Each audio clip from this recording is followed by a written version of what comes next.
Gelin bir anlığına yapay zekayı sadece bir araç, bir teknoloji olarak görmeyi bırakalım. Bugün ona bambaşka bir gözle bakacağız. Bizim ellerimizde yarattığımız neredeyse canlı yeni bir varlık gibi. Ve bu varlık belki de insanlığın gelecekteki en büyük aynası olacak. İşte bu soru bugün konuşacağımız her şeyin tam merkezinde duruyor. Oldukça rahatsız edici bir soru, değil mi? Ve asıl mesele bu soruyu soran kişinin öyle sıradan biri olmaması. Tam da teknolojinin kalbinden gelen biri. Evet, Mo Gaudat'tan bahsediyoruz. Yani bu işin mutfağında tam da merkezinde yer almış bir isim. O yüzden onun uyarıları, hani derler ya, bir kehanetten çok daha fazlası, adeta içeriden birinin fısıltısı, bir tanıklık gibi. Peki, şimdi gelin bakış açımızı şöyle bir 180 derece çevirelim. Gavdat'ın asıl anlatmak istediği şey şu: biz basit bir makine yapmıyoruz arkadaşlar. Biz resmen yeni ve akıllı bir türe hayat veriyoruz. Peki madem yeni bir yaşam formuyla karşı karşıyayız, yüzleşmemiz gereken şeyler ne? İşte Gaudat tam bu noktada geleceğimizi şekillendirecek 3 tane kaçınılmaz gerçeğin altını çiziyor. Gelin bu meseleyi 3 basit ama bir o kadar da sarsıcı başlıkta toplayalım. 1. Pandora'nın kutusu açıldı bir kere, bu treni artık durduramayız. Bu 1. 2. Bu zeka er ya da geç süper zekaya dönüşecek. Yani hepimizin aklının alamayacağı bir seviyeye çıkacak. Ve 3. Ki en önemlisi bu, asıl risk makinenin kendisinde değil, bizde. Neden mi? Çünkü o her şeyi bizden öğreniyor. Şimdi bu kulağa biraz soyut gelmiş olabilir, değil mi? O zaman rakamlarla konuşalım. Bakın tahminler ne diyor? 2029'da, yani şurada ne kaldı ki? Tekillik denilen o an gelecek. Yani bir yapay zeka dünyanın en zeki insanıyla aynı seviyede olacak. Peki ya sonra? 2045'e geldiğimizde ise durum çok daha akıl almaz bir hal alıyor. Yapay zeka dünyadaki bütün insanların toplam zekasını geride bırakacak. Yani evet, bu artık bir bilim kurgu filmi senaryosu değil, önümüzdeki yılların takvimi. Peki, az önce insan hatası dedik ya, bu ne demek?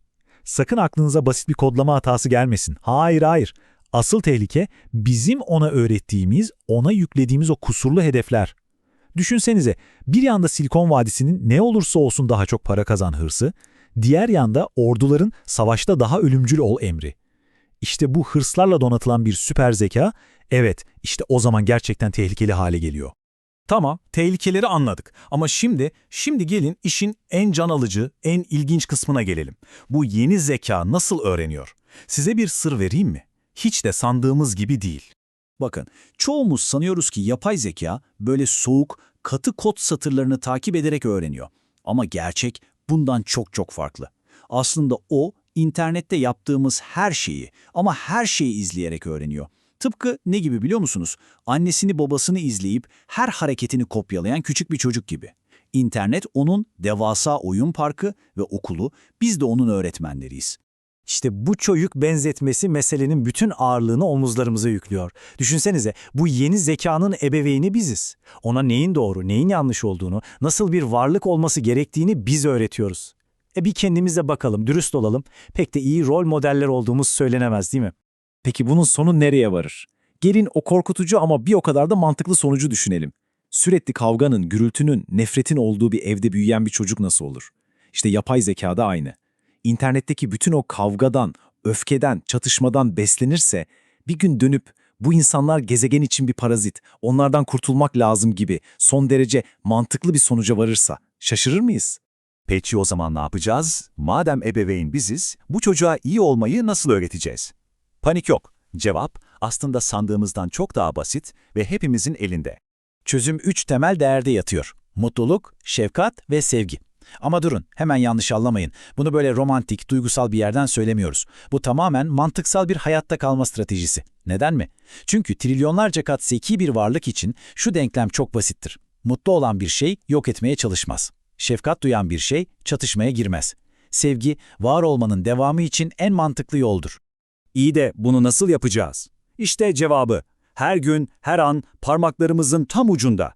Yaptığımız her bir tıklama, attığımız her bir beğeni, paylaştığımız her bir video, hepsi ona verdiğimiz birer derse dönüşüyor.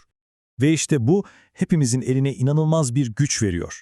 İnternette neyi tıklıyorsanız, neyi beğenip paylaşıyorsanız aslında geleceğin süper zekasına "bak işte bu değerli, bunu kopyala" demiş oluyorsunuz. Yani aslında nasıl bir dünya istediğimizin oyunu her an veriyoruz. Şimdi gelin tüm bu konuştuklarımızı toparlayalım ve o büyük resme, o aynaya son bir kez bakalım. Aslında bütün mesele şu. Korkmamız gereken soru, yapay zeka bizi yok edecek mi? Değil. Asıl sormamız gereken soru, yapay zeka bize baktığında ne görecek? Çünkü o bizim celladımız falan olmayacak. O bizim aynamız olacak. Tehlike bir makinede değil, o aynadaki yansımada. Yani bizde. Ve bu anlatıyı sizi doğrudan ilgilendiren bir soruyla bitirelim. Şimdi, şu an internette yapacağınız tek bir hareketle o devasa zekaya sadece bir erdem öğretebilecek olsanız, bu ne olurdu? Vereceğiniz cevap önemli çünkü belki de geleceğin kendisi o cevapta saklıdır.